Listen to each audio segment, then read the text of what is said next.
बिस्मिल्लाहिर्रहमानिर्रहीम और अस्सलाम वालेकुम। 19 दिसंबर और पाकिस्तान में जुमेरात की सुबह। आज अभी तक की अहम खबरें और मेरा तज्जिया। सबसे पहले आपके सामने एक बहुत ही इंटरेस्टिंग डेवलपमेंट रखते हैं। इस वक्त आपके फॉर्म 47 के प्राइम मिनिस्टर शहबाज शरीफ मिस्र के दौरे की तरफ रवाना हैं। आप भी सोच रहे होंगे पूरे मुल्क के अंदर एक इतना बड़ा बहरान मचा हुआ है और इस वक्त क्या वहाँ पर मिस्र में कोई फ़िरौन की मम्मी देखने गए हैं या अपनी मम्मी की तैयारी करने के लिए गए हैं।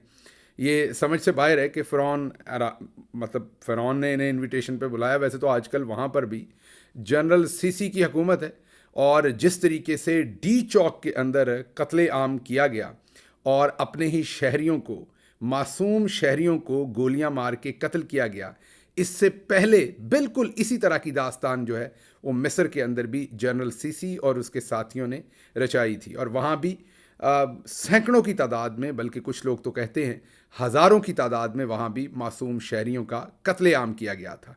अब ज़माना कदीम के फ़िरौन कहें और या ज़माना हाज़िर के जनरल सीसी कहें, वो भी एक डिक्टेटर हैं। उन्होंने शहबाज शरीफ साहब जो फॉर्म 47 के प्राइम मिनिस्टर हैं उनको बुलाया है। यहाँ ये भी बहुत ही इंटरेस्टिंग बात है कि अभी तक जब से शहबाज शरीफ सो कॉल्ड प्राइम मिनिस्टर बने हैं, इन्हें किसी भी तकरीबन डेमोक्रेटिक कंट्री ने अभी तक किसी विज़िट के लिए या किसी इंटरेक्शन के लिए उस तरीके से मदऊ नहीं किया। ज़्यादातर ये ऐसे मुल्कों में ही जा रहे हैं जहाँ पर डिक्टेटरशिप है या बस मिली जुली किस्म की जो है हाइब्रिड किस्म की कोई डेमोक्रेसी की शेप है। मतलब जिस तरह के ये खुद हैं उसी तरह के लोग इन्हें तकरीबन अपने यहाँ बुलाते हैं। लेकिन मैंने जैसे शुरू में कहा कि मिस्र जाने की क्या सूझी, यार हमें मिस्र देखने थे या फ़िरौन से मुलाकात करनी थी, ये बातें नहीं हैं। वहाँ और किस्म के फ़िरौन से मुलाकात करनी है और वो हमें बता रहे हैं सहाफ़ी सुलेमान अहमद। उन्होंने कल ही ये स्टोरी ब्रेक की थी कि वहाँ पर कल ही पहुँचे हैं नेतन्याहू। नेतन्याहू है इज़राइली प्राइम मिनिस्टर और वो रवाना हुए। अब ये कोई उनका अनाउंस्ड विज़िट नहीं है और वो रवाना हुए कायरो, मिस्र का जो दारुल हुकूमत है वहाँ पर। और अब शहबाज शरीफ साहब भी वहाँ पहुँचे हैं। ज़ाहिर है वहाँ पर ये कह तो रहे हैं कि वहाँ पर फ़लाँ कॉन्फ्रेंस है जिसमें हमने शिरकत करनी है, लेकिन ऐन उस वक्त जब नेतन्याहू वहाँ है और उसके बाद शहबाज शरीफ का वहाँ पहुँचना, अब हमें नहीं पता कि कोई मुलाकात पहले से तय है, मुलाकात हो रही है कोई। आपको याद ही है इससे पहले भी नवाज़ शरीफ साहब जो हैं अपने दौरे इक़्तिदार में अजमल कादरी को भेज चुके हैं, इज़राइल का दौरा भी करवा चुके हैं, भेज भी चुके हैं और इज़राइल के साथ मरासम जो है वो गहरे करने का पूरा प्रोग्राम रखते थे। अब ये क्या डेवलपमेंट है, ये सिर्फ कोई एक आप ये कह लें कि एक ऐसा इंसिडेंट है जो बस कोइंसिडेंस है या ये सब कुछ प्री प्लान्ड है, ये आने वाले दिनों में जैसे हमारे सामने आएगा आपके सामने रखेंगे। अगली खबर अल-कादर ट्रस्ट केस की आपके सामने रखनी है। अल-कादर ट्रस्ट केस कल रात गए तक चलाया गया, बहुत लेट तक। अल-कादर ट्रस्ट केस है क्या? एक जेहलम और रावलपिंडी के दरमियान में उजाड़ बियाबान जिसे हम कहते हैं, मतलब आउट ऑफ नोवेयर, बिल्कुल आउटस्कर्ट भी नहीं आप कह सकते बल्कि दूर दराज इलाके में आप कहेंगे, वहाँ पर एक सीरतुन नबी सल्लल्लाहु अलैहि वसल्लम के ऊपर अल-कादर यूनिवर्सिटी बनाई गई जहाँ पर 100% स्टूडेंट्स को फ्री एजुकेशन दी जाती है और वो यूनिवर्सिटी एक ट्रस्ट की मलकियत है। केस ये जोड़ा गया कि 190 मिलियन पाउंड जो कि मलिक रियाज और उनके ख़ानदान ने देने थे और वो उन्होंने भिजवाए और सुप्रीम कोर्ट के पास पहुँचे। ना इमरान खान के पास कोई 1 रुपया उसमें से आया, लेकिन उसका बहरहाल इमरान खान के ऊपर झूठा पूरे का पूरा केस बना के वो 190 मिलियन पाउंड का केस बनाया हुआ है। और कल वो जो केस है वो रात गए तक उसकी जो प्रोसीडिंग्स थी वो चलाई गई। अमूमी तौर पर चौधरी निज़ामुद्दीन ये तब करते हैं जब उन्होंने फ़ौरन इमरान खान को सज़ा दिलवानी हो और उसके पीछे कोई ना कोई उनका ऑब्जेक्टिव हो। अब ऑब्जेक्टिव इस मौके पर क्या है? 2 है। एक तो बुशरा बीबी जो है वो काबू नहीं आ रही, इनसे काबू नहीं आ रही का मतलब ये है कि आपने देख ही लिया कि बुशरा बीबी ने उठा के पत्थर जो है वो उस जौहड़ में फेंक दिया जिसके इर्द गिर्द बहुत सारे लोग खड़े थे और बिल्कुल सफ़ेद कपड़े पहन के खड़े थे। कई लोग आपको बता रहे थे कि 9 मई के बाद मैंने तो बंदे निकाल दिए, मेरे से दलेर तो बंदा ही कोई नहीं है। देखें, जब कोई बंदे नहीं निकाल सकता था तो अब मैंने निकाले। कोई आपको कुछ बता रहा था, कोई कुछ बता रहा था, कोई स्टंटमैन खामखा में हीरो बना हुआ था, और कोई जो है वो और तरह की आपको दास्तानें सुनाता था। आप भी दिल में खुश होते थे, क्योंकि इंसान को डूबते को तिनके का सहारा चाहिए होता है। जैसे आपने देखा होगा कि बहुत सारे लोग जो हैं, जब किसी परेशानी में मुब्तला हो जाएं तो वो जाली झूठे पीरों के पास भी चले जाते हैं। अमूमी तौर पर वो ऐसे बेवकूफ़ नहीं बनते, लेकिन जब मुसीबत में होते हैं तो उनका जो लोकस ऑफ कंट्रोल होता है इंटरनल, वो शैटर्ड होता है, और उस मौके पर कोई भी एक्सप्लॉइट कर सकता है आपको। तो ये जो स्टंटमैन थे, जो जाली हीरो, जो बेसिकली तो आईएसआई ने और इंटेलिजेंस एजेंसीज ने पीटीआई के अंदर दाखिल किए थे और उनको मौका फराहम किया था, बाकी सब पर ज़मीन तंग कर दी थी और उन लोगों को कहा था कि जाएं, अब आप लोगों को निकालें, आपको हम नहीं पकड़ेंगे और आप ज़रा सूरमा बन जाएं। तो वो बड़े बड़े जो सूरमा बने हुए खड़े थे, उन सब की एक ही मास्टर स्ट्रोक में इमरान खान ने और बुशरा बीबी ने छुट्टी करवा दी।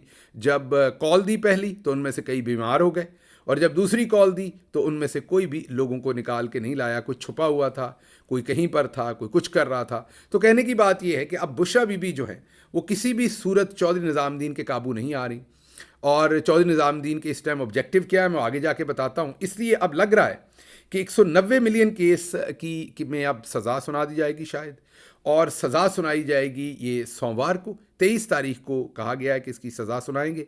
लेकिन मिली भगत ये की है कि आगे जस्टिस आमिर फ़ारूक ने 24 तारीख से इस्लामाबाद हाई कोर्ट को छुट्टी दे दी है, और वो शायद गालिबन 6 फरवरी तक वो छुट्टियां हैं। तो अब अगर 23 तारीख को सज़ा सुनाते हैं, सज़ा सुनाएंगे, तो उसमें बुशरा बीबी भी गिरफ़्तार हो जाएंगी, या हो सकती हैं या हो जाएंगी। चांसेस तो यही हैं कि वो गिरफ़्तार हो जाएंगी अगर सज़ा सुनाई गई तो। और फिर आगे हाई कोर्ट में अपील करने के लिए जब छुट्टियों के बाद अदालत खुलेगी तो अपील दायर होगी, और फिर पता चलेगा कि उसकी क्या फेट होती है।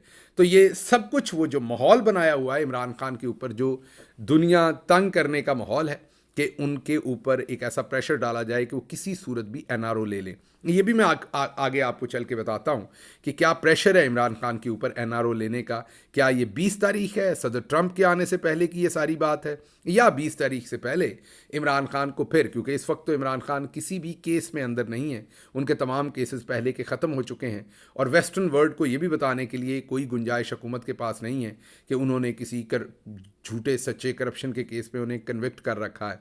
तो इन हालात में अब इस्टेब्लिशमेंट डेस्परेट है, एक तो कि किसी तरीके से इमरान खान एनआरओ साइन कर दे, और उसके लिए बहुत सारे लोगों को सरगर्म कर दिया है। और मैं कई चीज़ें आपके सामने पहले भी रख चुका हूँ, आज भी बहुत इंपॉर्टेंट चीज़ें सामने रखता हूँ। अगली खबर की तरफ चलते हैं, और वो इसी से मिली जुली खबर है, उसके बाद मैं एनालिसिस करूँगा कि ये सब कुछ हो क्या रहा है। और वो खबर है कि अमेरिका ने पाकिस्तान का जो मिसाइल प्रोग्राम है उसके ऊपर पाबंदियाँ लगा दी हैं। ये जो मिसाइल प्रोग्राम है इसमें 4, एक तो एनडीसी है जो डेवलप करता है, जो मेन मेरा ख्याल इदारा है हमारा मिसाइल बनाने का, शाहीन मिसाइल जो है, और बैलिस्टिक मिसाइल हैं जो उनके ऊपर ये पाबंदियाँ लगी हैं। और 4, एक तो एनडीसी और उसके साथ 3 और कंपनीज़ के ऊपर पाबंदियाँ लगाई हैं। अब इसमें एनडीसी तो गवर्नमेंट की एंटिटी है, तो in other words government of Pakistan के ऊपर ही ये पाबंदियाँ लगी हैं।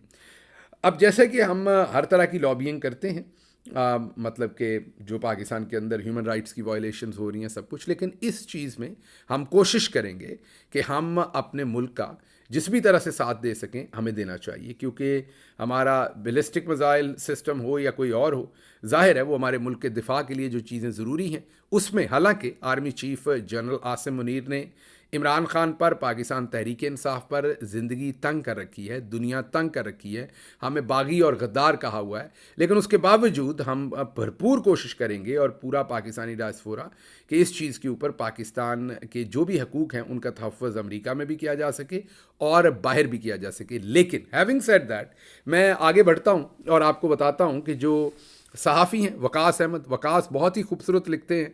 मैंने कल परसों भी आपके सामने उनकी जो तहरीरें थी वो रखी थी।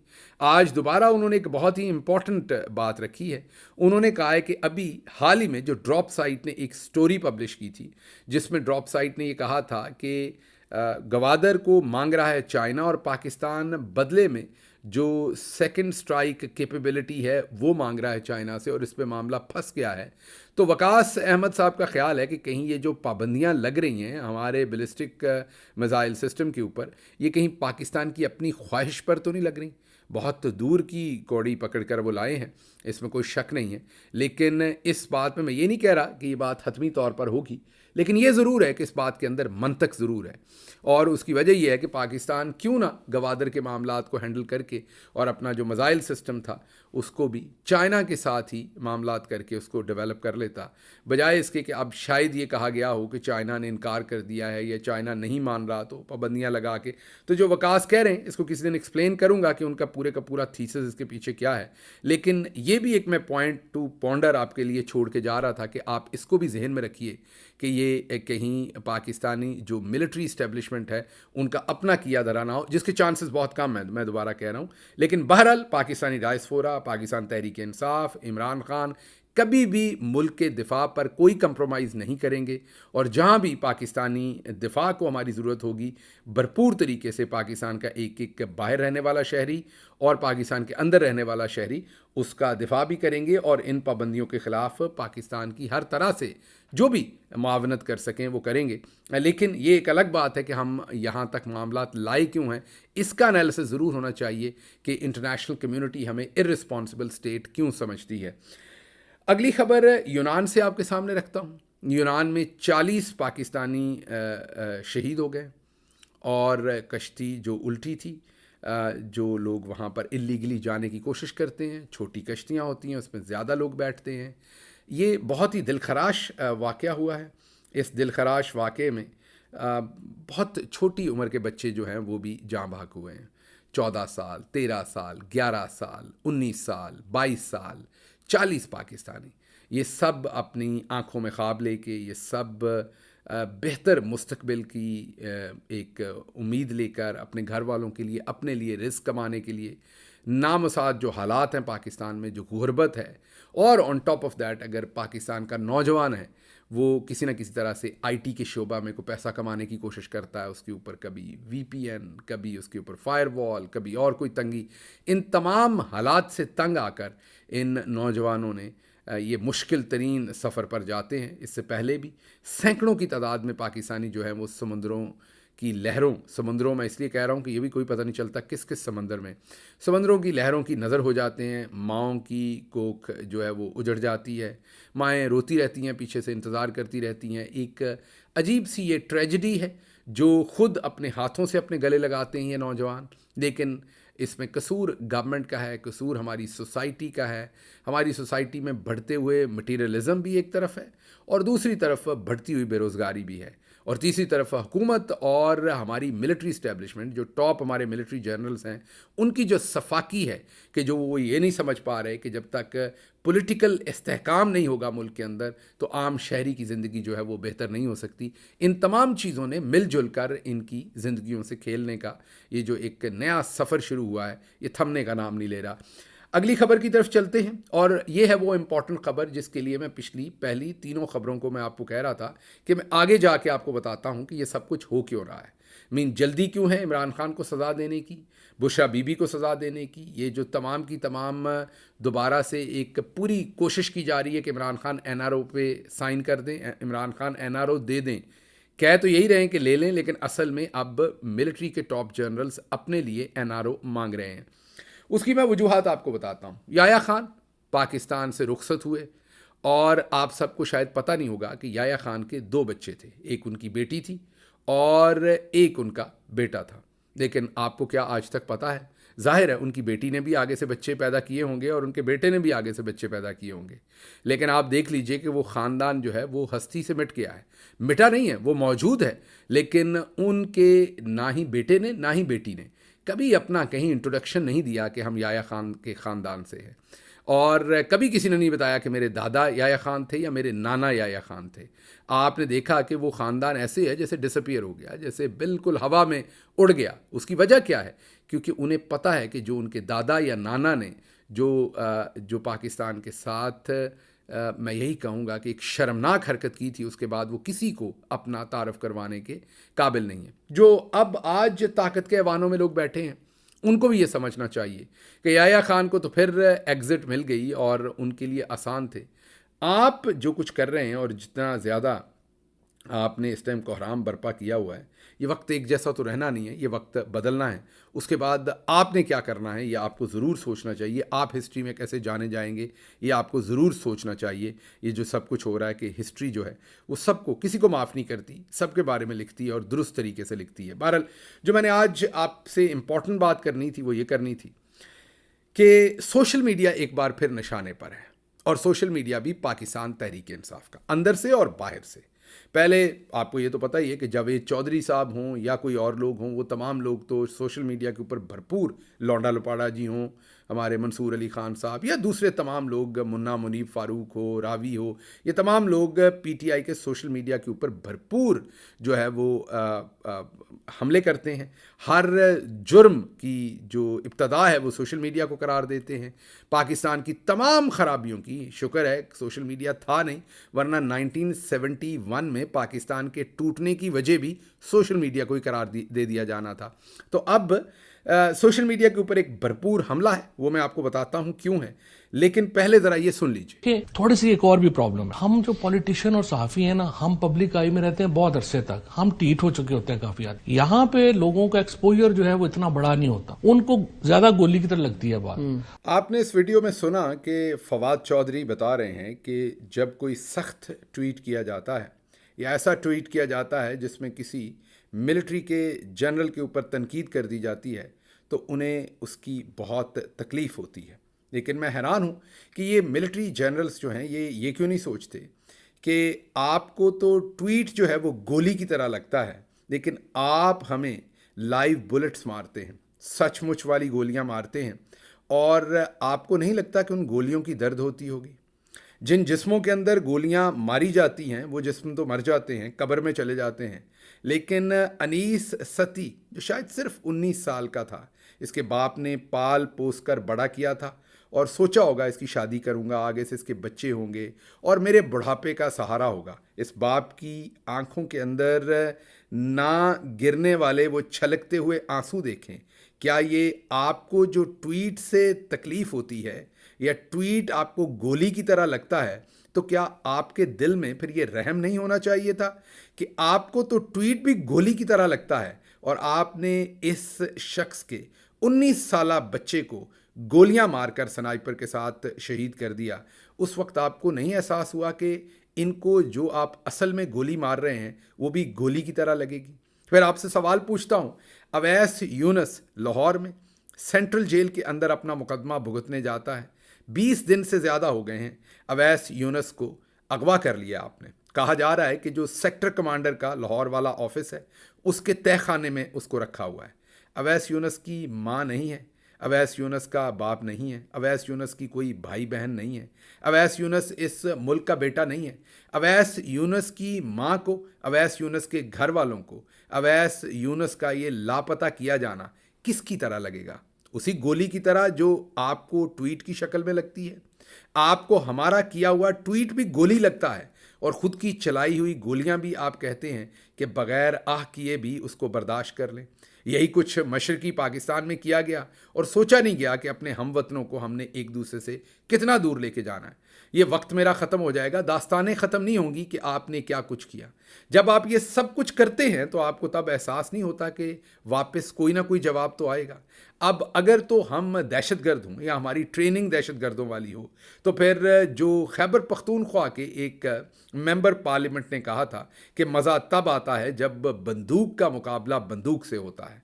अब ये तहरीक इंसाफ के और पाकिस्तान के उजले बच्चे, अवैस यूनुस जैसे उजले बच्चे जो हैं, जो पढ़े लिखे हैं, जो आप लोगों से ज़्यादा पढ़े लिखे हैं, ये आपने बिल्कुल इस बात की तहकीर नहीं समझनी जनरल साहब, लेकिन अवैस यूनुस जो है वो आपके बहुत सारे लेफ्टिनेंट जनरल से ज़्यादा पढ़ा लिखा और काबिल बच्चा होगा फॉर श्योर। जब आप ऐसे बच्चों को तहखानों में रखते हैं, जब आप ऐसे बच्चों के ऊपर नंगा करके जुल्म करते हैं, तो आपको नहीं लगता कि उनके घर वालों को भी ये चीज़ें गोली की तरह लगती होंगी? आपको तो एक ट्वीट गोली की तरह लगती है, और फिर आपको तो ये चीज़ मुयस्सर है कि टेलीविज़न पर बैठकर लोग आपकी नोहागिरी कर सकते हैं, या आप ख्वाहिश करते हैं कि हमारी नोहागिरी की जाए, या आप ऐसा माहौल पैदा करते हैं कि आपके लिए नोहागिरी की जाए। लेकिन आप सोचिए कि इस टेलीविज़न के ऊपर पूरे पाकिस्तान में किसी एक इंडिपेंडेंट जर्नलिस्ट को ये तौफीक नहीं है, या कम से कम आपने वो तौफीक नहीं दी, आपने वो तौफीक छीन ली है लोगों के हाथों से कि अवैस यूनुस की माँ का दर्द कोई यहाँ पर बैठकर बताए। जब अरशद शरीफ के नाखून खींचे गए थे, जब उसको सर के करीब रख कर पॉइंट ब्लैंक गोली मारी गई थी, तो क्या वो गोली उसे गोली की तरह नहीं लगी थी? अरशद शरीफ की बेवा माँ जब व्हीलचेयर के ऊपर बैठ के सुप्रीम कोर्ट ऑफ पाकिस्तान जाती है और अपनी आंखों में और हाथों में अरशद की यादें लेके जाती है, क्या वो किसी को गोली की तरह नहीं लगता? जब इमरान खान को गिरेबान से पकड़ा जाता है तो वो गोली की तरह नहीं लगता? जब हमारे ऊपर कातलाना हमलों से लेके हमें नंगा करके पीटा जाता है, हमें मुहिब वतन से निकाल के बागी गद्दार सब कुछ करार दे दिया जाता है, तो क्या ये हमें सब कुछ गोली की तरह नहीं लगता? ये सिर्फ आपको लगता है, अल्लाह ने एहसास आपको दिया हुआ है, आप ही को तनकीद बुरी लगती है, आप ही को तकलीफ़ बुरी लगती है, आप ही की शान है, आप ही की इज़्ज़त है, आप ही की हिब्बुल वतनी है। हम कहाँ से आए हैं? हम कहीं कचरे से उठाए हुए हैं? हम कोई, अल्लाह ने कोई लेसर गॉड से हमें पैदा किया हुआ है? तो अगर आपको वाकई तकलीफ़ होती है तो फिर तो आपको बहुत ही ज़्यादा मोहतात होना चाहिए दूसरों को तकलीफ़ देने से पहले। अगर आप दूसरों को तकलीफ़ ना दें तो क्यों कोई आपके ख़िलाफ़ ट्वीट करेगा? हम तो वापस बंदूक नहीं, हम BLA तो नहीं है ना, हम कोई दहशतगर्द तालिबान तंजीम तो नहीं है, हमारे पास तो ट्वीट ही है आपको वापस करने का। और अब आप ये भी नोहागिरी कर रहे हैं कि आपको ट्वीट गोली की तरह लगती है। हमने तो गोली नहीं चलाई, जो गोली चलाते हैं उनको तो आप कह सकते हैं कि आपकी गोली हमें गोली की तरह लगती है, लेकिन हमने तो सिर्फ ट्वीट किए हैं, और आप अपनी बारी इतने तंग नज़र हैं कि आप वापस बताते हैं कि आपको ट्वीट भी गोली की तरह लगती है। मैं 100% आपसे एग्री हूँ, और मैंने खान साहब से कहा है, मेरी जब भी दोबारा मुलाकात होगी मैं फिर भी उनसे कहूंगा, मैं चाहता हूं अपना ट्विटर हैंडल वो पाकिस्तान लेके आए, और पाकिस्तान से जब होगा उसकी लैंग्वेज कंट्रोल होगी, पर्सनलाइज नहीं होगा, और बहुत फर्क पड़ेगा टेम्पर जो है वो नीचे लाने में। हाँ, वो वैसे ही होते हैं, लेकिन इंस्टीट्यूशंस को अब्यूज का निशाना नहीं बना। तो सर, अगर इंडिविजुअल्स को एक तरफ कर दें तो PTI ऑफिशियल तो अपना अकाउंट से चीजों को बेहतर कर सकती है ना, वहीं से बड़ी सख्ती है। PTI ऑफिशियल भी तो वहीं से हैंडल होता है ना जी, और कहां से बाहर से ही होता है, तो इसलिए वो वही कर रहे हैं ना। मौजूद पाकिस्तान में पार्टी का तो उस पर कोई कंट्रोल नहीं जी। मंसूर साहब, मैं खुद ये जाती तौर पे समझता हूं कि हमारी पार्टी के मफाद में ये होगा कि जो सोशल मीडिया के कुछ लोग जो अपने आप को पार्टी से जो है नेक्सस बना के पेश कर रहे हैं, और कुछ लोग वॉलंटियर बने हुए हैं, कुछ लोग भगोड़े हैं, इन्होंने जो इमेज हमारा खराब किया है, पाकिस्तान तहरीक इंसाफ का खराब किया है। पाकिस्तान तहरीक इंसाफ गालम गलोच वाली पार्टी नहीं है। हम कभी ये नहीं कहते हैं कि हमारे वर्कर किसी पे वोटिंग करें, हम कभी ऐसे कल्चर को फरोग नहीं दे सकते हैं कि आप जर्नलों के स्कैंडल बनाएं, और हम कभी ऐसे कल्चर को फरोग देने के हक में नहीं है जहां आप अपने तई जो है बगावत बनाते हैं, और जो जो इन्होंने हरकतें की हैं। आपने सुन लिया, तीनों अकाबरीन, फवाद चौधरी साहब, शेर अफजल मरवत साहब और रऊफ़ हसन साहब, तीनों की अगर आप बातचीत देखें तो वो यही है कि मुल्क से बाहर है सोशल मीडिया, गाली गलोच होती है, फिर बीच में उसमें आमेज़िश है शहीदों की जो है वो तहकीर भी होती है, और ये सोशल मीडिया पाकिस्तान में आना चाहिए और ये बंद होना चाहिए। अब सबसे पहले तो देखते हैं कि क्या वाकई ये दुरुस्त है। अब देखिए, जो पाकिस्तान तहरीक इंसाफ के लोग हैं वो तो कभी किसी शहीद की तौहीन नहीं कर सकते, तहकीर नहीं कर सकते, क्योंकि शहीद जो हैं वो किसी एक की प्रॉपर्टी तो है नहीं। शहीद जो है वो ना ही जनरल आसिम मुनीर साहब की प्रॉपर्टी है, ना मेरी हैं, वो तो पूरी कौम के हैं। जैसे मैंने अभी मज़ाइल प्रोग्राम के ऊपर पाबंदी लगी तो हमें कोई खुशी तो होगी नहीं, बल्कि हम तो उसके ख़िलाफ़ कोशिश करेंगे कि जितनी भी पाकिस्तान के लिए आसानी बन सके, इन पाबंदियों से पाकिस्तान की जान छूट सके, हम उसके लिए कोशिश करेंगे। तो शहीदों की तहकीर तो कोई कर नहीं सकता, ये तो इस्टेब्लिशमेंट खुद करवाती है जाली अकाउंट बनवाकर और तहरीक इंसाफ पर डालने की। लेकिन हैविंग सेड दैट, जो आज सारे का सारा किस्सा है वो सारे का सारा किस्सा ही सोशल मीडिया का है। 8 फरवरी को बैंगन, आलू, गोभी, जूता, ये सारे जो इंतखाबी निशानात दिए गए थे, MNA को और MPA को और पूरे पाकिस्तान में डिफरेंट किस्म के निशानात, ये किसने याद करवाए थे? सोशल मीडिया ने। 9 मई के बाद जो पूरे का पूरा एक बयानिया बना दिया था, इमरान खान के ऊपर सुर्ख लकीर लगा दी, कहीं का नहीं छोड़ना इमरान खान को, इद्दत निकाह जैसे घटिया केसेस इमरान खान पर बनाए गए, और तमाम झूठे 200 मुकदमात बना दिए गए। इस पर किसने मौसर तरीके से फ़ाइट की क्या पाकिस्तान तहरीक इंसाफ की सफ़े अव्वल की लीडरशिप ने? नहीं, वो तो 95% छोड़ के जा चुकी। 90% से 95% उस, मैं ये नहीं कह रहा कि उन्होंने बुज़दिली की या नहीं की, जाहिर है प्रेशर के दिन थे, हर एक ने अपना फ़ैसला किया, वक्त बताएगा, खान साहब फैसला करेंगे किसका फ़ैसला गलत था सही था, मैं उसमें नहीं जा रहा। लेकिन ये कह रहा हूँ कि वो वहाँ उस वक्त हकीकत ये है मौजूद नहीं थे पाकिस्तान तहरीक इंसाफ को और इमरान खान का दफा करने को। तो उस वक्त जब दिफा करने को वो मौजूद नहीं थे तो किसने दिफा किया? इसी सोशल मीडिया की जो एक वॉलंटियर फोर्स है, जो पूरे पाकिस्तानियों की आम पढ़े लिखे नौजवानों की फोर्स है। अच्छा, ये फोर्स कहीं आसमान से आई है? नहीं, ये फोर्स वही है जो DGISPR के ट्वीट्स के नीचे ट्वीट किया करते थे। कोई लिखता था आई लव यू, कोई लिखता था गॉड ब्लेस यू, कोई पाकिस्तान जिंदाबाद, मोर पावर टू यू, इस तरह के कमेंट्स DGISPR को मिलते थे जब वो पाकिस्तान के दिफा या किसी नए मिसाइल का तजर्बा किया जाता था, या पाकिस्तान की अफवाज कोई भी नया ऐलान करती थी, या हिंदुस्तान की तरफ से कोई नया हमला होता था जिसे 5th जनरेशन वॉर कहा जाता है। तो ये तमाम पढ़े लिखे नौजवान जो है वो एक मुट्ठी बन के DGISPR हों या दूसरे पाकिस्तान के इदारे, उनके साथ मिलके पाकिस्तान की नज़रियाती सरहदों का दिफा करते थे। अब यकायक क्या हो गया है?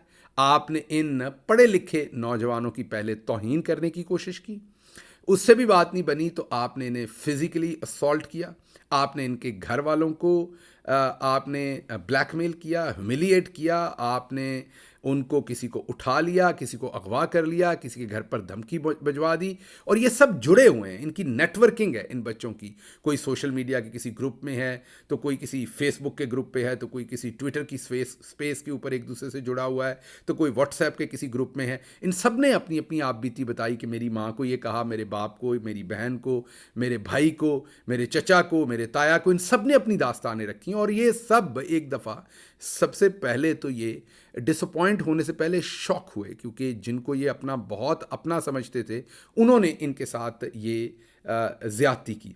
उसके बाद जाहिर है इनका एक नेचुरल रिस्पांस था, और नौजवानों का रिस्पांस भी तगड़ा होता है, कंसिस्टेंट होता है, एनर्जी ज़्यादा होती है, थकते नहीं हैं, कंसिस्टेंटली वो अपना पॉइंट ऑफ व्यू देते हैं। तो इन्होंने कंसिस्टेंटली फिर सोशल मीडिया के ऊपर अपना पॉइंट ऑफ व्यू दिया, और वो जो 5th जनरेशन के सबसे हरावल दस्ते के वॉरियर थे, आज वो हरावल दस्ते के क्रिटिक हो गए हैं। और ये बड़े ज़हीन लोग हैं, ये बिल्कुल जो आपने पिछले 70 साल के अंदर लोगों को झूठी मुगालता पाकिस्तान बेचा हुआ था, ये उसका तिया पांचा करके आपके सामने रख देते हैं, और एक एक सच और झूठ के दरमियान में निथार के रख देते हैं। अब इन्हीं की वजह से ये जो सारा अजाब इस टाइम बरपा हुआ है इस वक्त, और वो अजाब बरपा हुआ है रिचर्ड ग्रेनल, आपको पता ही है उनका ट्वीट, और उनके जवाब में जो जियो टीवी ने ट्वीट किया था कि उन्हें होमोफोबिक किस्म का एक उन पर हमला कर दिया था। अगर ये सोशल मीडिया ना होता और ये वॉलंटियर्स ना होते तो जाहिर है ये बात उन तक ना पहुंचती, उन तक ये बात ना पहुंचती तो जाहिर है फिर ये रिचर्ड ग्रेनल जवाब भी ना देते, ये मामला इतना ना आगे तक जाता। तो अब रिचर्ड ग्रेनल के जवाब के बाद जो प्रेशर आया है, और उसके बाद पै दर पै जो कांग्रेशनल मेंबर्स हैं उन्होंने ट्वीट किए हैं, दूसरे इंपॉर्टेंट जर्नलिस्ट जो हैं वो इसमें आ गए हैं, तो अब चौधरी निज़ामुद्दीन जो शदीद प्रेशर फील कर रहे हैं, उसके बाद एक दफ़ा फिर तमाम घोड़े दौड़ा दिए गए हैं सोशल मीडिया के ख़िलाफ़, और सोशल मीडिया को निशाने पर रख लिया गया है। और लग ये रहा है कि 1965 की जंग भी सोशल मीडिया ने शुरू कराई थी, उससे पहले 1956 और 58 में जो आइन मुअत्तल हुआ था वो भी सोशल मीडिया का काम था। पाकिस्तान बनने के 23 साल तक हिंदुस्तान ने 3-3.5 साल में जनरल इलेक्शन करवा लिए, हमारे यहाँ 23 साल तक इलेक्शन नहीं हुए, वो भी सोशल मीडिया का काम था। सोशल मीडिया ने ही उस वक्त कहीं जो मादरे मिल्लत थी उनको गद्दार, बागी और उनकी करैक्टर असैसिनेशन सोशल मीडिया ने की थी। फिर मुजीबर रहमान शेख, उसको भी, मुजीब शेख को भी सोशल मीडिया ने ही खड़ा किया था। फिर मुजीब शेख को 2/3 मेजॉरिटी भी उधर सोशल मीडिया ने दिलवाई होगी। फिर जनरल याया ने सोशल मीडिया के कहने पर ही ज़रूर ऑपरेशन सर्च लाइट शुरू किया होगा और अपने ही हमवतनों के ऊपर गोलियां चलाई होंगी मशरक़ी पाकिस्तान के अंदर। फिर सोशल मीडिया की वजह से ही बांग्लादेश एक इंडिपेंडेंट मुल्क बन गया होगा। फिर सोशल मीडिया की वजह से ही जो ज़ियाउल हक साहब हैं उन्होंने मार्शल लॉ लगाई होगी। फिर सोशल मीडिया की वजह से ही जो आपके भुट्टो साहब थे उनको फांसी दी गई। फिर सोशल मीडिया की वजह से ही बेनज़ीर साहबा कत्ल हुई। तो सारे क्योंकि जुर्म सोशल मीडिया के हैं, और आज के ज़माने में भी ये लोगों के घरों में घुस जाना, इद्दत और निकाह के केस बना देना, गोलियां चलाना, लोगों को नंगा करके पीटना, डी चौक में मासूम लोगों का कत्लेआम करना, ये अभी तक ना पता लग सकना कि कितनी लाशें गिरी हैं, सैकड़ों में हैं, दर्जनों में हैं, कितनी लाशें हैं, ये सब फिर सोशल मीडिया का ही तो कसूर होगा। तो कहने की बात यह है कि चौधरी निज़ामुद्दीन ने अंदर और बाहर से सब तरफ से हमला दोबारा से सोशल मीडिया पर कर दिया है। लेकिन मैं आपको सिर्फ ये बताना चाहता हूँ कि जो असली पाकिस्तानी हैं, वॉलंटियर्स हैं, वो ना तो कभी भी अपने शोहदा की तौहीन करते हैं। हाँ, ये ज़रूर है कि बहुत सारे लोग जो तंग हैं वो बाइकआउट कर रहे हैं इस टाइम अस्करी प्रोडक्ट्स का, और बहुत सारे सोशल मीडिया वॉलंटियर्स ये वाले काम कर रहे हैं, तनकीद भी करते हैं, क्रिटिक भी करते हैं। लेकिन शहीदों के ख़िलाफ़ कभी भी सोशल मीडिया जो पाकिस्तानी होगा असल में वो नहीं करेगा, अनलेस कि वो हिंदुस्तान ने कुछ अकाउंट बनाए हों पीटीआई के नाम पे या फ़ौज के नाम पे या किसी के नाम पे जाली तरीके से, या फिर इस्टेब्लिशमेंट खुद ये सब कुछ करवाती हो, जैसे 9 मई करवाया गया, बाकी बहुत कुछ करवाया गया कि उसे पीटीआई के ऊपर डाला जा सके। ख़बरें और भी थीं, एब्सोल्युटली नॉट और से लेके बहुत कुछ था, लेकिन वक्त यहाँ पे ख़त्म हो गया। मुझे यहाँ से इजाज़त दीजिए। अल्लाह आपका हामी और नासिर हो। पाकिस्तान जिंदाबाद।